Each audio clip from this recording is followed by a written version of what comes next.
you are very welcome back to the Ideal Homes here in the RDS. We are joined by award-winning architect from ODKM Architects. We've been practicing that all morning. Declan O'Donnell, you're very welcome to the programme. Declan, tell me, what do people now want from their houses when they engage an architect? I think the way we're living has just completely changed, you know, and a lot of us live in older houses and we have to actually adapt them. So in a nutshell, we want spaces to be bigger, brighter, better, bolder, you know. We want spaces that we want to enjoy more, you know, we want more open plan living, we want something that's a bit more conducive to modern living. So, you know, the older houses and all these series of box rooms and stuff doesn't really work for us anymore. We want space, we want light, we want better flow, and we want better function. Yeah. I've been on the market. I've been on the market, that sounds awful, but I've been searching for a house for the last year, and I've noticed from all the house viewings that I've been to, the kitchen seems to be the real focus. That's where people seem to be spending money. Yeah, well, that's where people are putting their extensions. Yeah. I mean, for a long time, the kitchen's been the heart of the home. You know, that's where everything happens. So they're usually at the back of the house as well, and that's usually the rooms that have suffered a little bit, you know, over the last few years. So that's often the springboard for what people want to do with their homes. They want a bigger kitchen. They want to be able to entertain. And we all love eating, you know, and, you know, having the family around the dinner table is a massive part of the day. So people want just a home that can really cater for that. So what are your top tips then? In terms of budgeting, you know, I mean, you know, every project has a budget, as you know here. So the first thing the first thing you need to do is you need to be realistic with that, you know, in terms of what you can afford for time, cost, and quality. So, and I always say this to everybody, put a really boring spreadsheet together. You know, so literally list everything out, because you have your professional fees, you have VAT to take off, flooring, lighting, sanitary ware. You know, by the time you actually go through the whole list, you're actually going to find out what your building budget is. So be realistic, be honest. Put it together in a boring spreadsheet and then try and stick to it, because that's what's going to give you peace of mind.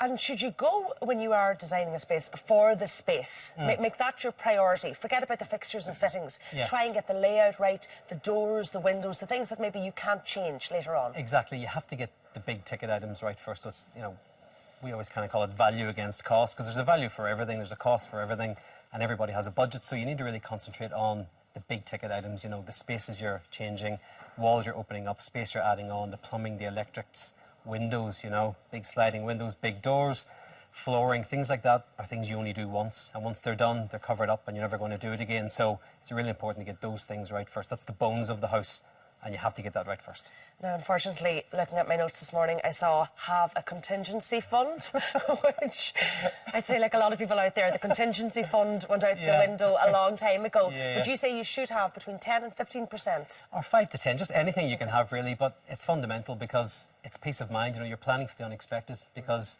building isn't, you know, it's a bit clunky. You know, there are some things that are unforeseen.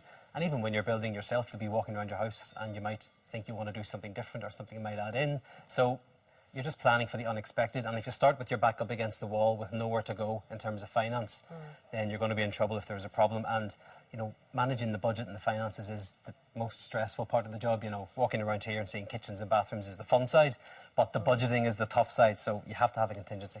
Okay, so be strict with yourself. So what can you do? We have some, I think, before and after pictures there. What can you do with your home, do you think? Well, I think a lot of people are looking at some of the key spaces, like you say, in kitchens, you know. So common problems we see all the time are small kitchens at the back of the house that are dark, maybe north-facing, you know, small cellular boxed rooms.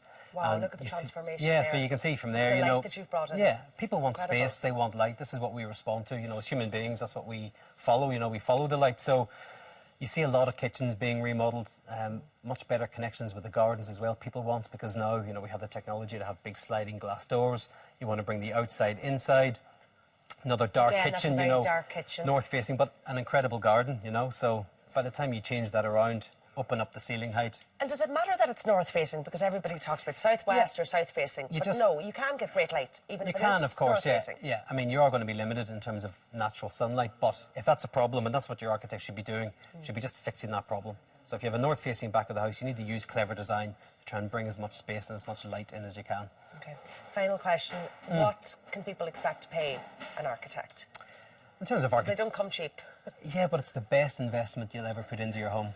Imagine him saying that. Who would have thought it? But it's true here. But it is true. It is true, because I'm doing it myself at the moment, and you have to get in a good architect. Otherwise, you won't maximise what you've got. Well, the thing is, if you use a registered architect, and you should go through the RAI, you know, you're going to have somebody from the very start. It's all about ideas and developing the brief right the way through to actually building it as well. So you have so much peace of mind that at the end of that process, and it is a long process, there's a lot of trust in that. It is a relationship. So the fees, I mean, they vary wildly, but you should be expected to pay, 8 to 12%, something like that. Of your budget. Of your overall budget. But it is the best investment you'll put in. And I always say you get it back as well. They will save you that throughout the course of the project.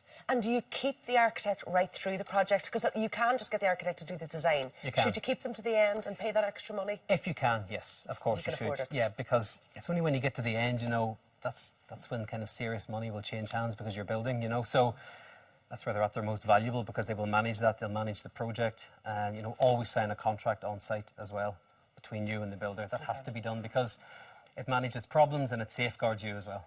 Okay, Declan, I'm going to stay on and probably chat to you for the next hour and a half Yeah. and torture you for advice. But anyhow, for now, it's back to you in studio.